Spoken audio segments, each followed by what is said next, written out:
ताज्या बातम्यांसाठी ABP माझाला subscribe करा आणि बेल आयकॉन प्रेस करा। संसदेचं अधिवेशन आता सुरू आहे आणि लोकसभेत संरक्षण मंत्री राजनाथ सिंह हे चीन वादाच्या संदर्भात निवेदन देत आहेत। बघूयात। जैसा कि आपको ज्ञात है, हमारे माननीय प्रधानमंत्री श्री नरेंद्र मोदी जी ने हाल ही में लद्दाख का दौरा कर हमारे बहादुर जवानों से मुलाकात की थी एवं उन्हें यह संदेश भी दिया था कि समस्त देशवासी अपने वीर जवानों के साथ खड़े हैं।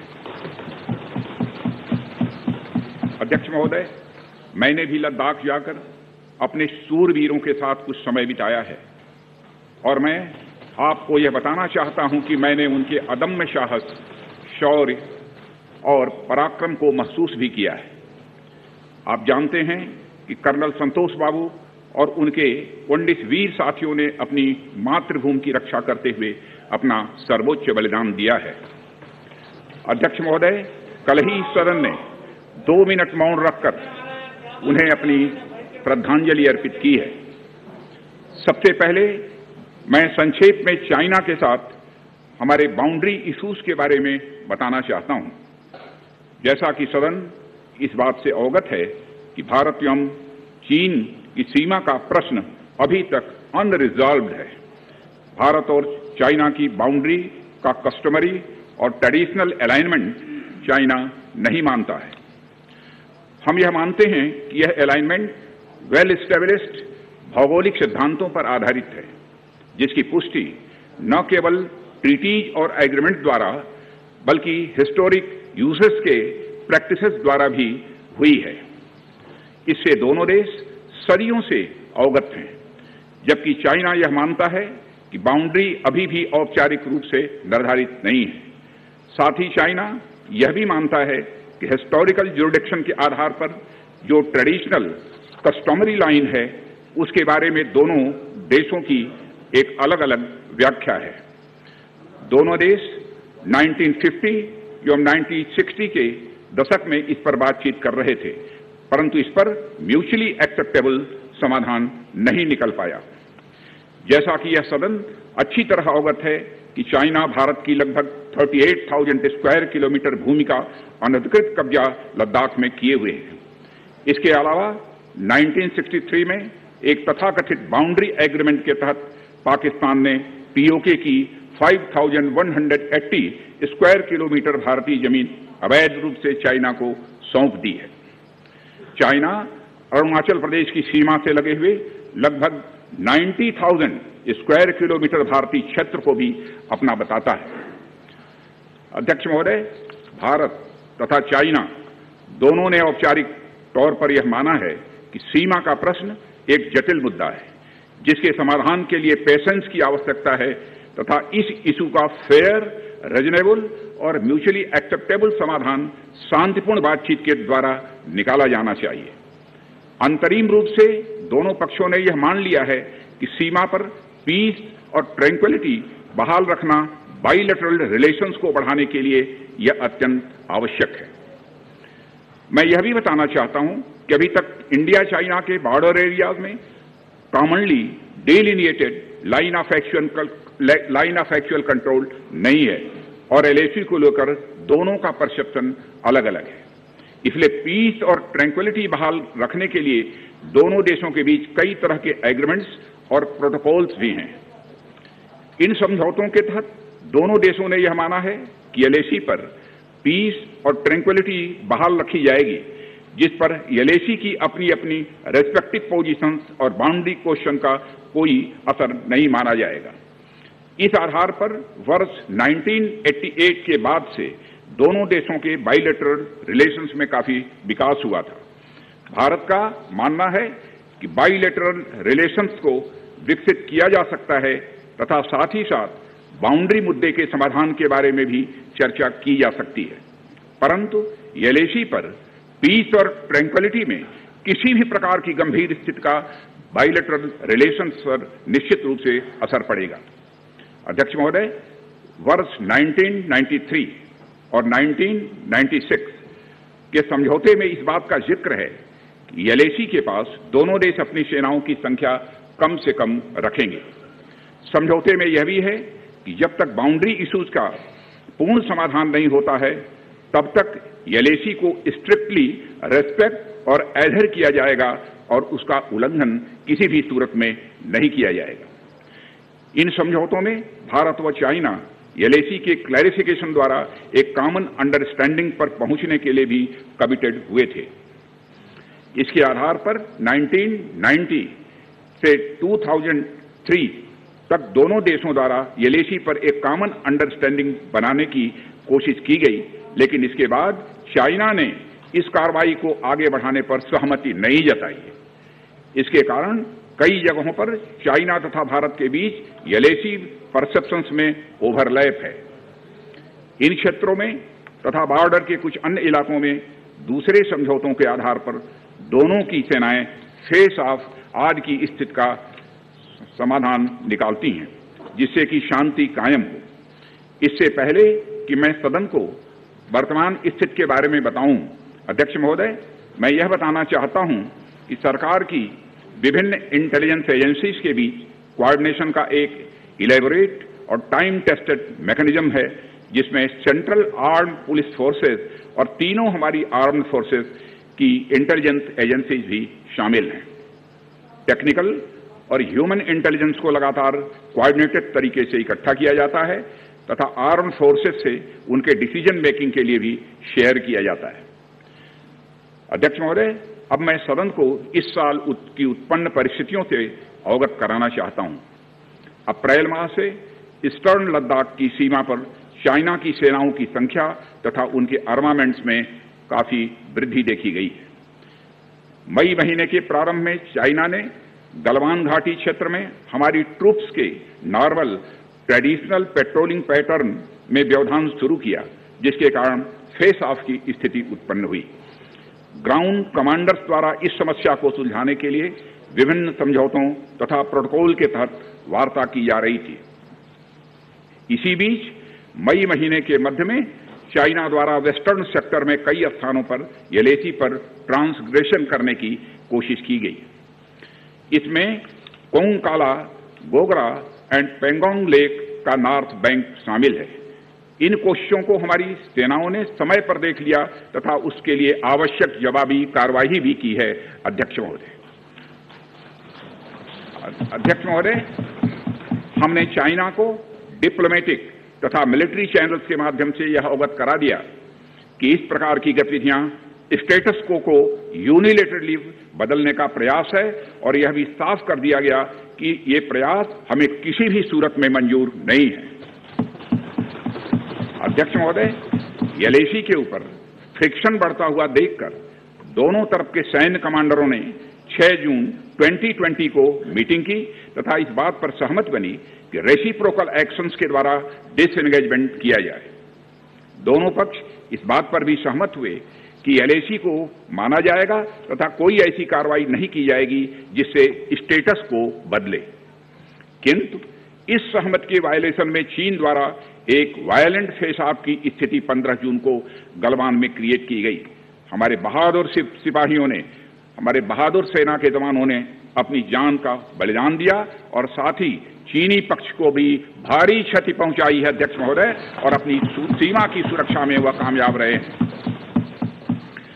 इस पूरी अवधि के दौरान हमारे बहादुर जवानों ने जहां संयम की जरूरत थी वहां संयम रखा तथा जहां शौर्य की जरूरत थी वहां शौर्य प्रदर्शित किया है। अध्यक्ष महोदय,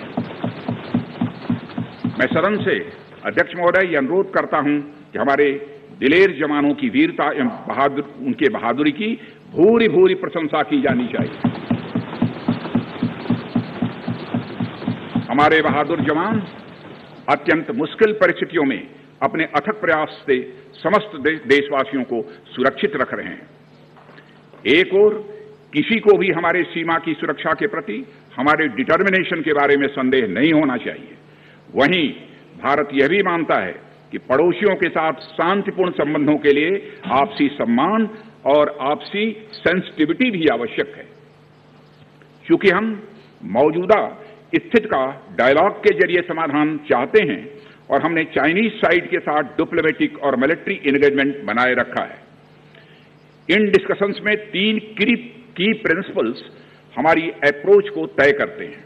फर्स्ट, दोनों पक्षों को एलएसी का सम्मान और कड़ाई से पालन करना चाहिए। सेकंड, किसी भी पक्ष को अपनी तरफ से यथास्थिति का उल्लंघन करने का प्रयास नहीं करना चाहिए। और थर्ड, दोनों पक्षों के बीच सभी समझौतों और अंडरस्टैंडिंग्स का पूर्णतया पालन होना चाहिए। चाइनीज साइड की यह पोजीशन है कि स्थिति को एक जिम्मेदार ढंग से हैंडल किया जाना चाहिए और द्विपक्षीय समझौतों एवं प्रोटोकॉल के अनुसार शांति एवं सद्भाव सुनिश्चित किया जाना चाहिए। वह भी यही कहते हैं। जबकि ये डिस्कशन चल ही रहे थे, चीन की तरफ से 29 और 30 अगस्त की रात को प्रोवोकेटिव सैनिक कार्रवाई की गई, जो पैंगोंग लेक के साउथ बैंक एरिया में स्टेटस को बदलने का प्रयास था। लेकिन एक बार फिर हमारी आर्म फोर्सेस द्वारा टाइमली और फॉर्म एक्शंस के कारण उनके प्रयास विफल कर दिए। अध्यक्ष महोदय, जैसा कि उपर्युक्त घटनाक्रम से यह स्पष्ट है, चीन की कार्रवाई से हमारे विभिन्न द्विपक्षीय समझौतों के प्रति उसका डिसरिगार्ड पूरी तरह से दिखता है। चीन द्वारा ट्रुप्स की भारी मात्रा में तैनाती किया जाना 1993 और 1996 के समझौतों का यह उल्लंघन है। एलएसी का सम्मान करना और उसका कड़ाई से पालन किया जाना सीमा क्षेत्रों में शांति और सद्भाव का आधार है और इसे 1993 एवं 1996 के समझौते में स्पष्ट रूप से यह स्वीकार भी किया गया है। जबकि हमारी आर्म्ड फोर्सेस इसका पूरी तरह से पालन करती हैं। चाइनीज साइड की ओर से ऐसा नहीं हुआ है। उनकी कार्रवाई के कारण एलएसी के आसपास समय समय पर फेस ऑफ्स और फ्रिक्शंस भी पैदा हुए हैं। जैसा कि मैंने पहले भी उल्लेख किया, इन समझौतों में फेस ऑफ की स्थिति से निपटने के लिए विस्तृत प्रोसीजर्स और नॉर्म्स भी निर्धारित हैं। तथापि इस वर्ष हाल की घटनाओं में चाइनीज फोर्सेस का वायलेंट कंडक्ट सभी म्यूचुअली एग्रीड नॉर्म्स का पूरी तरह से उल्लंघन है। अभी की स्थिति के अनुसार चाइनीज साइड ने एलएसी और अंदरूनी क्षेत्रों में बड़ी संख्या में सैनिक टुकड़ियां और गोला बारूद मोबिलाइज किया हुआ है। पूर्वी लद्दाख और गोगरा और कोंकला और पेंगोंग लेक का नॉर्थ और साउथ बैंक पर कई फ्रिक्शन एरियाज हैं। चीन की कार्रवाई के जवाब में हमारी आर्म्ड फोर्सेज ने भी इन क्षेत्रों में उपयुक्त काउंटर डिप्लॉयमेंट्स किए हैं अध्यक्ष महोदय, ताकि भारत के सिक्योरिटी इंटरेस्ट को पूरी तरह से सुरक्षित रखा जा सके। अध्यक्ष महोदय, मैं सदन को आश्वस्त रहना चाहिए कि हमारी आर्म्ड फोर्सेज इस चुनौती का सफलतापूर्वक सामना करेंगी और हमारी आर्म्ड फोर्सेज साथ ही साथ जिस प्रकार की उनके द्वारा आज भी कार्रवाई की जा रही है, जिस प्रकार से सीमा की रक्षा की जा रही है, हम सबको हमारी आर्म फोर्सेज के ऊपर गौरव है अध्यक्ष महोदय, गौरव की अनुभूति होती है। अभी जो स्थिति बनी हुई है उसमें सेंसिटिव ऑपरेशनल इश्यूज शामिल हैं। इसलिए मैं इस बारे में ज्यादा ब्यौरा का खुलासा यदि करना चाहूं तब भी नहीं कर सकता हूं अध्यक्ष महोदय, यह हमारी एक सीमा है और मैं आश्वस्त हूं यह सदन हमारी इस सेंसिटिविटी को भी समझेगा। और अध्यक्ष महोदय, मैं कोविड-19 के चैलेंजिंग समय में हमारी आर्म्ड फोर्सेस और आईटीबीपी के तेजी से डिप्लॉयमेंट हुई हैं और उनके प्रयासों को एप्रिशिएट किए जाने की जरूरत है। और यह इसलिए भी संभव हुआ है क्योंकि सरकार ने पिछले कुछ वर्षों में बॉर्डर इंफ्रास्ट्रक्चर के विकास को काफी अहमियत दी है। सदन को जानकारी है कि पिछले कई दशकों में चीन ने बड़े पैमाने पर इंफ्रास्ट्रक्चर एक्टिविटी शुरू की है, जिनसे बॉर्डर एरिया में उनकी डिप्लॉयमेंट क्षमता भी बढ़ी है। इसके जवाब में हमारी सरकार ने भी बॉर्डर इंफ्रास्ट्रक्चर के विकास के लिए अपना काफी बजट बढ़ाया है, जो पहले से दोगुना से भी अधिक है। इसके फलस्वरूप बॉर्डर एरियाज में काफी रोड्स और ब्रिजेज भी बने हैं। इससे न केवल लोकल पॉपुलेशन को जरूरी कनेक्टिविटी मिली है, बल्कि हमारी आर्म्ड फोर्सेस को बेहतर लॉजिस्टिकल सपोर्ट भी मिला है। ओके। अध्यक्ष महोदय, इसके कारण वे बॉर्डर एरियाज में अधिक अलर्ट रह सकते हैं। 1 मिनट, सेक्रेटरी जनरल ट्रांसलेशन शुरू कर दें। आ रहा है, एक बार चेक कर लो। ठीक, एक बार चेक कर लें दोबारा। ठीक, ओके। अध्यक्ष महोदय, इसके कारण वे बॉर्डर एरियाज में अधिक अलर्ट रह सकते हैं और जरूरत पड़ने पर बेहतर जवाबी कार्रवाई भी कर सकते हैं। आने वाले समय में भी सरकार इस उद्देश्य के प्रति पूरी तरह से कमिटेड रहेगी, यह मैं सदन को आश्वस्त करना चाहता हूं। आदरणीय अध्यक्ष महोदय, मैं इस बात पर बल देना चाहूंगा कि भारत हमारे बॉर्डर एरियाज में मौजूदा मुद्दों का हल शांतिपूर्ण बातचीत और कंसल्टेशन के जरिए किए जाने के प्रति कमिटेड है। इस उद्देश्य को पाने के लिए मैं अपने चाइनीज काउंटर पार्ट से 4 सितंबर को मॉस्को में मिला और उनसे हमारी इन डेप्थ डिस्कशन भी हुई। मैंने स्पष्ट तरीके से हमारी चिंताओं को चीनी पक्ष के सामने रखा, जो उनकी बड़ी संख्या में ट्रूप्स की तैनाती और उनका एग्रेसिव बिहेवियर और यूनिलैटरल स्टेटस को बदलने की कोशिश से रिलेटेड था। मैंने यह भी स्पष्ट किया कि हम इस मुद्दे को शांतिपूर्ण ढंग से हल करना चाहते हैं और हम चाहते हैं कि चीनी पक्ष हमारे साथ मिलकर काम करे। वहीं हमने, अध्यक्ष महोदय, यह भी स्पष्ट कर दिया कि हम भारत की सॉवरेनिटी और टेरिटोरियल इंटीग्रिटी की रक्षा के लिए पूरी तरह से डिटरमिन्ड हैं। इसके बाद मेरे कोलीग विदेश मंत्री श्री जयशंकर जी भी 10 सितंबर को मॉस्को में चाइनीज विदेश मंत्री से मिले। दोनों एक एग्रीमेंट पर पहुंचे कि यदि चाइनीज साइड द्वारा सिंसियरली और फेथफुली एग्रीमेंट को इंप्लीमेंट किया जाता है तो कंप्लीट डिसएंगेजमेंट प्राप्त किया जा सकता है और बॉर्डर एरिया में शांति स्थापित हो सकती है। अध्यक्ष महोदय, जैसा कि सभी सम्मानित सदस्यों को जानकारी है कि बीते समय में भी चीन के साथ हमारे बॉर्डर एरियाज में लंबे स्टैंड ऑफ्स की स्थिति यह कई बार बनी है, जिसका शांतिपूर्ण तरीके से समाधान भी किया गया था। हालांकि इस वर्ष की स्थिति, चाहे वो ट्रूप्स की स्केल ऑफ इन्वॉल्वमेंट हो या फ्रिक्शन पॉइंट्स की संख्या हो, वह पहले से बहुत अलग है। फिर भी हम मौजूदा स्थिति के शांतिपूर्ण समाधान के लिए पूरी तरह से कमिटेड हैं। इसके साथ साथ मैं सदन को आश्वस्त करना चाहता हूं कि हम सभी परिस्थितियों से निपटने के लिए भी तैयार हैं।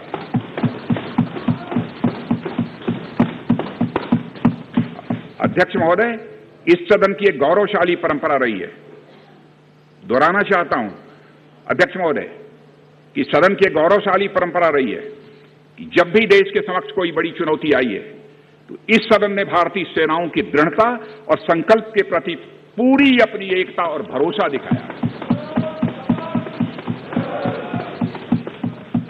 साथ ही सीमा क्षेत्र में तैनात अपने बहादुर सेना के जवानों के शौर्य, पराक्रम और सीमा की सुरक्षा के प्रति उनकी प्रतिबद्धता पर पूरा इस सदन ने विश्वास व्यक्त किया है। अध्यक्ष महोदय और अध्यक्ष महोदय, मैं आपको यह विश्वास दिलाना चाहता हूं कि हमारे आर्म्ड फोर्सेस के जवानों का जोश एवं हौसला बुलंद है, इस पर किसी को संदेह नहीं होना चाहिए।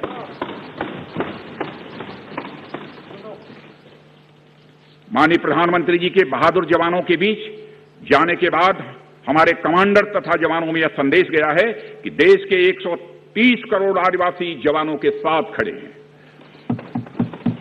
उनके लिए बर्फीली ऊंचाइयों के अनुरूप विशेष प्रकार के गर्म कपड़े, उनके रहने का स्पेशलाइज्ड टेंट तथा उनके सभी अस्त्र शस्त्र एवं गोला बारूद की पर्याप्त व्यवस्था की गई है।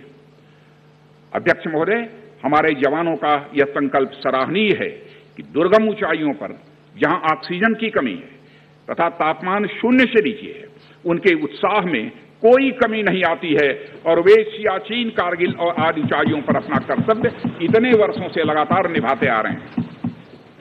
और अध्यक्ष महोदय, मुझे इस गौरवमयी सदन के साथ यह साझा करने में यह कतई संकोच नहीं है कि लद्दाख में हम एक चुनौती के दौर से गुजर रहे हैं और मैं इस सदन से यह आग्रह करना चाहता हूं कि हमें एक रेजोल्यूशन द्वारा पारित करना चाहिए कि हम अपने वीर जवानों के साथ कदम से कदम मिलाकर खड़े हैं। पूरा सदन अपने वीर जवानों के साथ कदम से कदम मिलाकर खड़ा है, जो कि अपनी जान की, अपनी जिंदगी की बगैर परवाह किए हुए देश की चोटियों की ऊंचाइयों पर विषम परिस्थितियों के बावजूद हमारी भारत माता की वह रक्षा करते हैं। यह समय है जब यह सदन अपने सशस्त्र सेनाओं के साहस और वीरता पर पूर्ण विश्वास जताते हुए उनको यह संदेश भेजे कि यह सदन और सारा देश सशस्त्र सेनाओं के साथ है, जो भारत की संप्रभुता और अखंडता की रक्षा में लगातार जुटे हुए हैं। इन्हीं शब्दों के साथ अध्यक्ष महोदय, मैं अपना निवेदन समाप्त करता हूं। आइटम नंबर 11 महासचिव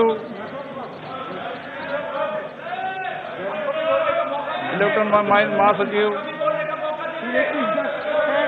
Sir, I am to lay the 8th and 9th reports, Hindi and English versions of the Standing Committee on Labour as listed against my name as serial number 11 in today's order paper.